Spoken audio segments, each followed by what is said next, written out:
नमो नमः। मेरा नाम अर्पित शर्मा। मैं केंद्रीय संस्कृत विश्वविद्यालय शिक्षा शास्त्र विभाग का छात्र हूँ। मेरा विषय है हिंदी। हिंदी में भाषा का अर्थ, परिभाषा एवं महत्व। भाषा का अर्थ: भासते प्रकाशते अनया इति भाषा। भाषा शब्द मूलतः संस्कृत की भास धातु से व्युत्पत्त हुआ है। भास धातु से यह अंग तथा टा प्रत्यय जोड़कर भाषा शब्द की संरचना बनती है। भाषा बोलना, कहना, मुख से ध्वनि निकालना, उच्चारण करना, जिस प्रकार प्रकट किया जा सके या जिसके माध्यम से प्रकट किया जा सके वह भाषा होती है। भाषा की परिभाषा: डॉक्टर जॉनसन ने कहा है, भाषा विचारों का परिधान है।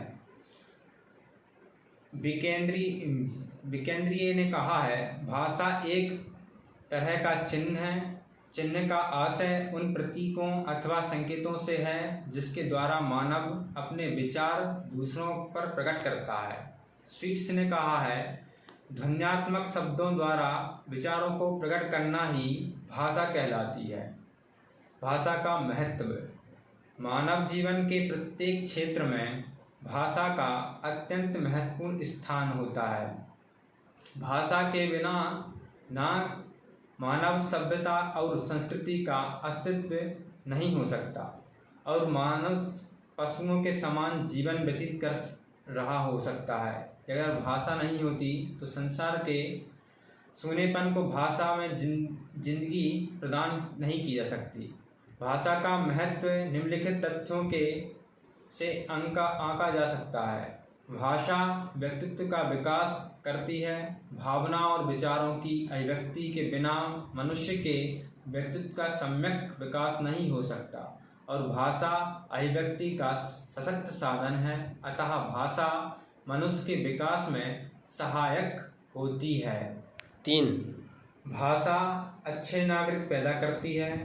भाषा मनुष्य के केवल बौद्धिक विकास में ही सहायक प्रदान नहीं करती, अपितु उसका नैतिक, चारित्रिक और सामाजिक विकास कर अच्छा नागरिक भी बनाना भाषा का ही उत्तरदायित्व रहता है। भाषा के माध्यम से ही मनुष्य दूसरों के विचारों को अच्छी तरह समझ सकता है और दूसरों के विचारों को समझकर अच्छे नागरिकों का महत्वपूर्ण लक्षण होता है।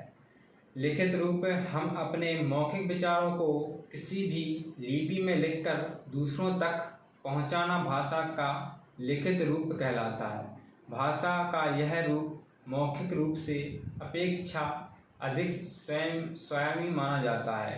किसी भी समाज, प्रदेश, देश तथा विश्व में भाषा के कितने प्रचलित रूपों के दर्शन हो सकते हैं, इस दृष्टि से विचार किया जाए तो भाषा निम्नलिखित रूप हो सकते हैं, जैसे कि मानक भाषा जो मनुष्यों के शैक्षिक सांस्कृतिक रूप में प्राप्त होती है। मातृभाषा जो बच्चों के माता के घर से प्राप्त होती है वह मातृभाषा कहलाती है। संपर्क भाषा जिसके द्वारा हम अपने क्षेत्र में एक दूसरों से संपर्क साधते हैं वह संपर्क भाषा कहलाती है। प्रादेशिक भाषा किसी भी निश्चित स्थान या राज्य का एक प्रादेशिक भाषा होती है, उसके द्वारा ही संवाद निश्चित होता है, वह प्रादेशिक भाषा कहलाती है। सांस्कृतिक भाषा किसी भी देश की एक सांस्कृतिक भाषा होती है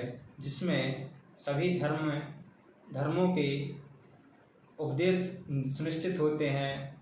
वहाँ की सभ्यता, वहाँ का वर्णन निश्चित होता है। अंतर्राष्ट्रीय भाषा एवं विदेशी भाषा इत्युक्ताहं ब्रवामि। धन्यवादः।